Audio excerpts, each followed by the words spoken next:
Melalui juru bicara Kementerian Luar Negeri, Ismail Baqi, Iran membantah tegas sedang bernegosiasi dengan Amerika Serikat. Baqi menegaskan negosiasi Iran saat ini hanya dengan Oman yang berfokus untuk mencapai kesepahaman soal Selat Hormuz. Pernyataan Menlu Iran ini bertolak belakang dengan klaim Donald Trump yang bilang telah membatalkan serangan besar-besaran ke Iran karena ada negosiasi. ما الان مذاکره‌ای با آمریکا نداریم. مذاکرات با عمان هست، متمرکز بر تفاهم بر سر مسیری که تردد ایمن کشتیرانی از تنگه هرمز رو تأمین بکنه. تلاش ما این هست که در اولین فرصت با مشورت عمان، با همکاری عمان مسیری رو تعیین بکنیم، مسیری که قاعدتاً موقت خواهد بود. بر اساس اون بتوانیم ایمنی کشتیرانی در تنگه هرمز رو فراهم بکنیم. Presiden Amerika Serikat menyebut bakal membuka Selat Hormuz hari ini atau 5 Agustus waktu setempat karena negosiasi sedang berlangsung dengan Iran. Bahkan Trump bilang ini bakal menjadi kesempatan terakhir Iran. Namun Iran membantah sedang melakukan negosiasi dan siap menargetkan kapal-kapal AS. Apakah Amerika Serikat bakal menyerang Iran habis-habisan atau sekadar strategi Trump mengulur waktu? Kita akan perbincangkan dengan pakar hubungan internasional dari President University, Teguh Reza Shah, dan juga pakar intelijen dan keamanan Universitas Indonesia, Stanislaus Rianta. Selamat malam Pak Reza, Pak Stanis. Selamat malam, salam dari Presiden University. Terima kasih sudah hadir. Saya ke Pak Stanis. Sebenarnya ada di mana fase yang saat ini kita sama-sama lihat? Kenapa Iran menyebut tidak ada negosiasi dengan AS, sementara AS mengklaim sebaliknya? Ini malah semakin banyak drama-drama terjadi sebenarnya. Saya lihat bahwa Iran semakin kepentingannya dia adalah Selat Hormuz yang bisa dikapitalisasi, sementara AS juga punya kepentingan internal sebenarnya terkait dalam negeri ketika masyarakat Amerika menuntut pertanggungjawaban dana perang yang sudah banyak terjadi ini untuk apa? Karena dana perang yang sudah keluar ratusan triliun, mungkin ribuan triliun ini kan dipertanggungjawabkan. Sementara Amerika juga tidak menang, Iran juga tidak kalah nih. Jadi ini ada dua kepentingan sebenarnya. Tapi saya melihat ini situasinya sudah tidak baik karena tujuannya sudah makin nggak jelas, makin tidak jelas dan dalam situasi tidak jelas ini apapun bisa terjadi, ketidakpastian bisa terjadi. Nanti Trump kalau panik dia juga bisa melakukan serangan-serangan yang lebih ekstrim, sementara Iran juga bisa nekat untuk melakukan serangan-serangan itu. Karena situasinya tidak jelas saat ini, ada kepentingan-kepentingan yang berbeda. Kalau Pak Reza bagaimana melihat Iran mengakui ada negosiasi dengan Oman, tapi tidak mengakui adanya negosiasi dengan Amerika Serikat yang diklaim Qatar sedang terjadi?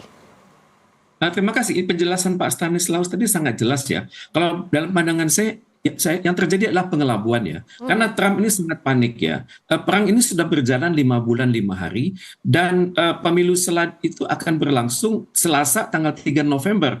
Jadi 3 bulan kurang 2 hari. Dan karena itu wajar kalau Amerika Serikat sedang bingung. Karena itu banyak sekali ancaman-ancamannya. Misalnya dia mengatakan pembicaraan sudah melibatkan Amerika Serikat, Iran, dan Oman. Kemudian Iran mengatakan tidak ada, kami negosiasi dengan Amerika Serikat, kami dengan Oman, Pakistan, dan Qatar ya. Namun Trump juga pada saat yang sama melakukan ancaman bahwa akan melakukan penyerangan terhadap Iran yang lebih dahsyat. Terus seperti biasa Trump itu melakukan aksi-aksi plus dan minus, misalnya mengatakan nanti ke depannya tidak akan ada lagi biaya transit, kemudian mengatakan juga kepada Iran pada saat yang sama, ini adalah kesempatan Anda yang terakhir, kemudian juga mengatakan juga ini adalah fokus untuk jangka panjang denuklearisasi, kemudian Trump juga mengatakan akan meminta kompensasi keamanan pada negara-negara yang terlindung. Jadi untuk itu dunia berada pada posisi yang membingungkan, tapi yang uniknya adalah ini dampaknya langsung pada harga minyak. Di mana kita perhatikan harga minyak mentah Brent itu merosot hampir 6% hingga berada pada level 79 US dollar per barrel. Kemudian juga sentimen pasar mengatakan meredanya resiko perang karena mereka sangat takut harga minyak itu melonjak lagi. Kemudian juga ada kabar bahwa ada pemulihan pasokan itu mungkin. Kemudian tapi yang uniknya adalah tanggapan dari perusahaan-perusahaan besar dunia seperti CFO Exxon Mobil, kemudian Neil Hansen dan CEO Chevron, misalnya Mike Wirth itu menekankan bahwa memang betul keadaan membaik, tapi terjadi penyempitan pada kapasitas kilang global, dan untuk itu harga juga masih kemungkinan naik turun. Jadi Trump itu sangat piawai mempermainkan emosi dunia, tapi yang jelas di dalam negeri kalau kita berbicara soal pekerjaan, itu reputasi Trump menurun antara 33 sampai 36%. Kemudian tingkat penolakan sudah turun sampai sudah dekat ke 60%. Kemudian masyarakat juga sudah frustrasi secara ekonomi. Di dalam kondisi seperti ini ya Trump mencoba bermain opini publik, kemudian permainan di DPR Amerika Serikat.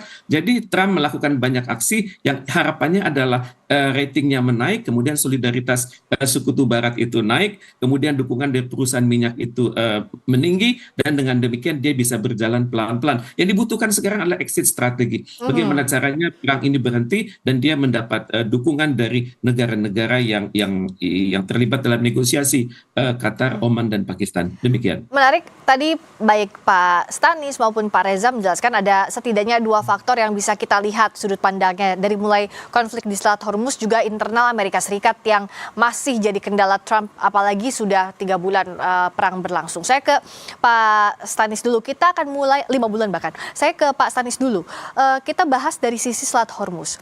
Dari sisi de facto maupun de jure, kalau de jure dalam kondisi perang ini ya sulitlah kita berbicara, tapi secara de facto sebenarnya untuk Selat Hormuz siapa yang paling kuat memegang keamanan di sana? Apakah faktor Iran lebih besar dan sekutunya, ataukah Amerika Serikat juga punya pengaruh besar di Hormuz?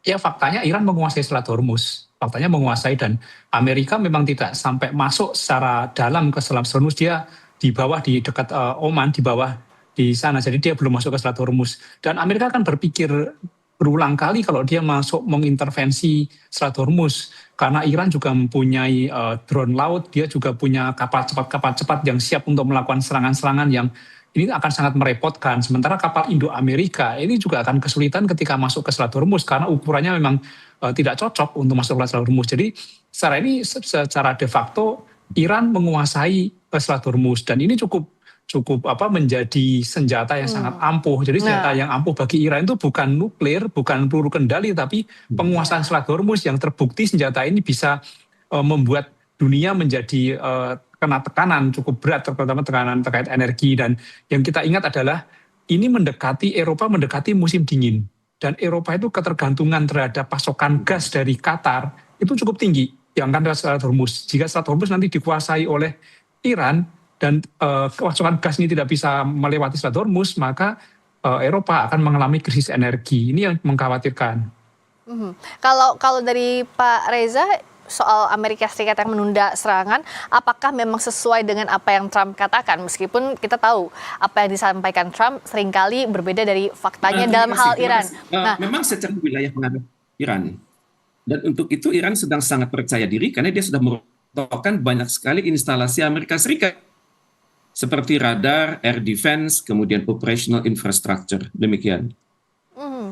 Nah, kalau Pak Reza melihatnya, apakah ini Amerika Serikat menunda serangan terhadap Iran karena tekanan Trump yang bilang bahwa kami akan menyiapkan serangan yang lebih besar, atau faktanya sebaliknya Pak Reza, justru reload senjatanya, reload amunisi, reload logistiknya butuh waktu lebih lama untuk Amerika Serikat dalam kondisi seperti ini, ada tekanan juga dari internalnya? Tepat sekali.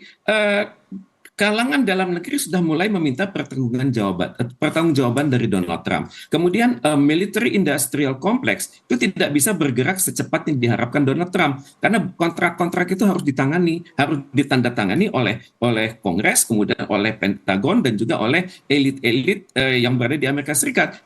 Kemudian juga kontrak-kontrak itu tergantung juga pada lobby-lobby kalangan Yahudi, karena banyak sekali saham Yahudi di situ. Tapi yang jelas Amerika Serikat kemampuan menyerang barangnya sudah sangat terbatas, di mana dikatakan konon lebih dari 50% perangkat Amerika Serikat itu sudah habis. Jadi untuk itu kalau dalam hal terjadinya krisis di Asia Timur, kemudian di Laut Cina Selatan, kemudian juga dalam konflik Ukraina, itu Amerika Serikat tidak akan banyak bicara. Karena itu Amerika Serikat sangat mengharapkan dukungan dari sekutu-sekutunya. Konon juga pesawat-pesawat tempur Amerika Serikat itu konon ada 49 aset yang sudah rontok. Misalnya fighter aircraft itu 11 sudah rontok, F-15 1 sudah rontok, P-8 aircraft 1 sudah rontok, dan C-17 transport sudah rontok. Jadi helikopternya juga sudah rontok 4, kemudian instalasi misil dia sudah rontok juga 6. Jadi tampaknya Trump sangat khawatir. Tapi itulah Trump selalu menggunakan momentum untuk menyatakan kesiapannya untuk perang jangka panjang, walaupun dalam kenyataannya kalau perang ini berlanjut sampai November, itu kemungkinan besar opini publik akan condong kepada Demokrat, dan siap-siap Donald Trump akhir November atau awal Desember dia akan dimakzulkan. Demikian. Kalau dari sisi keamanan dan intelijen, Pak Stanis juga setuju bahwa Amerika Serikat ada kesulitan dalam reload amunisinya, dalam reload senjatanya untuk melawan Iran? Saya melihat sebaliknya, sebenarnya Amerika ini kan negara kuat ya. Soal alutsista, dia punya alutsista yang cukup, dia punya persenjataan yang besar. Permasalahannya adalah kenapa dia tidak memaksimalkan alutsista itu. Ini kan yang menjadi keraguan banyak pihak. Akhirnya ada pihak mengatakan, jangan-jangan memang nggak punya senjata gitu loh. Tapi kalau kita melihat ranking-ranking persenjataan, global power misalnya, Amerika itu nomor 1, sementara Israel nomor 15, Iran nomor 16. Ini dari peringkat alutsista, Amerika pasti unggul ya. Tapi kenapa cukup lama untuk menyelesaikan perang ini gitu loh. Ini kan menjadi pertanyaan-pertanyaan para publik. Jadi mereka meragukan sebenarnya ada nggak Amerika itu kekuatan itu. Atau Trump yang cenderung menahan-nahan diri. Jadi saya kira Trump melakukan perhitungan. Dia menghitung-hitung kalau dia menyerang sekarang maka akan ada balasan lagi, ketika ada balasan maka perlu berapa waktu. Trump menghitung timing yang tepat, waktu yang tepat, sehingga ketika nanti pas pemilu selesai itu publik menjadi meningkat kepercayaan terhadap Trump. Amerika menang, itu baru dihitung. Makanya Trump tidak menggunakan kekuatannya sekarang itu karena hitungannya nanti kalau misalnya sekarang melakukan serangan, nanti Iran melakukan serangan dan nampak kalah, itu cukup berbahaya.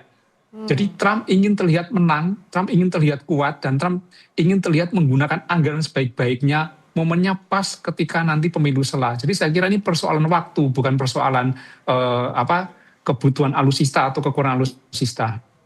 Kita akan bahas di sesi ini. Kan kalau bicara soal kondisi maju mundur perundingan, lalu juga tensinya naik turun di Selat Hormuz.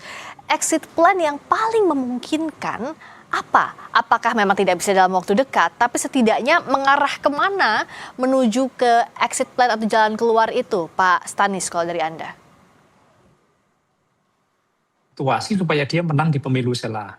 Makanya exit plan terkait Iran itu pasti akan berhubungan dengan strategi supaya nama dia baik, nama dia kuat itu. Jadi exit plan-nya yang paling bagus ya nanti dia akan membiarkan aja seperti ini, naik turun terus, sehingga ketika perang itu publik mengharapkan pemimpin yang kuat. Atau nanti sebenarnya dia membuat narasi-narasi, menciptakan kondisi bahwa Iran sangat berbahaya sehingga diperlukan pemimpin yang kuat yang bisa memerangi Iran. Itu saya kira aksinya. Jadi situasi akan digantung. Tapi kalau misalnya Trump melakukan serangan besar-besaran terhadap Iran dan nanti menjadi kecaman dunia, itu berbahaya bagi strategi bagi karir dia, terutama nanti di pemilu selesai. Saya kira itu pilihannya. Jadi Pak Stanis, tidak mudah juga untuk Amerika Serikat menjalankan ya apa yang Trump bilang bahwa akan melakukan serangan besar-besaran kalau Iran tidak tanda kutip nurut dalam proses negosiasi yang berlangsung. Begitu ya Pak Stanis ya? Ya, dan dampaknya akan berbahaya ketika Iran nanti marah menutup Selat Hormuz, maka terjadi krisis energi di banyak negara termasuk Eropa. Saya kira ini berbahaya bagi Amerika. Dan kita lihat misalnya Amerika Serikat punya sekutu-sekutunya Israel terutama, Pak Reza. Dalam kondisi hari ini, seberapa besar sekutu ini bisa membantu menuju ke exit plan? Dan siapa sebenarnya yang punya kunci? Apakah ya memang hanya Amerika Serikat dan Iran, atau ada peran sekutu yang lebih besar dalam hal ini yang bisa didorong, Pak Reza?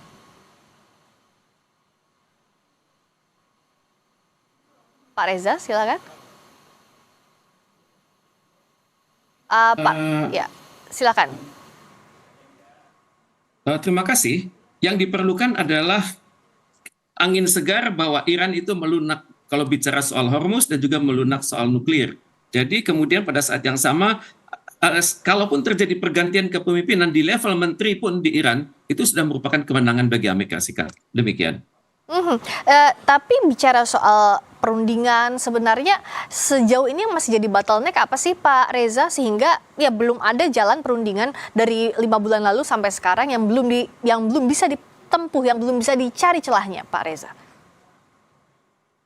Oke, tampaknya terputus. Saya ke Pak Stanis. Bicara soal tadi, kita bahas soal negosiasi. Sebenarnya celah yang masih belum ketemu dalam negosiasi ini apa sih Pak Stanis? Ya, permasalahannya adalah ketika dalam negosiasi ini antara Iran dan Israel terkait perang, ini kan perang ini tidak hanya melibatkan dua entitas ini, ada entitas lain yang terlibat seperti Israel, dan Israel tidak dilibatkan dalam negosiasi. Sementara ada pihak lain juga seperti yang kuat, misalnya nanti ada Qatar, ada Pakistan, ada Cina, bahkan ada Rusia. Kalau mereka tidak dilibatkan, mereka terus akan mengganggu. Bahkan kita lihat kemarin Israel memprovokasi. Jadi saya kira kalau mau benar-benar damai, maka libatkan semua pihak yang terlibat ini dalam suatu perundingan. Ketika perundingan hanya Iran atau Amerika, maka perundingan itu akan hanya jadi drama-drama saja. Kalau misalnya perundingan dilakukan, tapi provoking atau provokasi dari masing-masing sekutu dilakukan, itu juga akan percuma ya Pak Reza ya. Jadi apa sebenarnya yang paling mungkin agar sekutu juga satu jalan untuk menuju ke exit plan yang diharapkan? Benar sekali kata Pak Stanis, kuncinya adalah negara-negara lain juga, negara Teluk, kemudian juga Rusia dan Cina.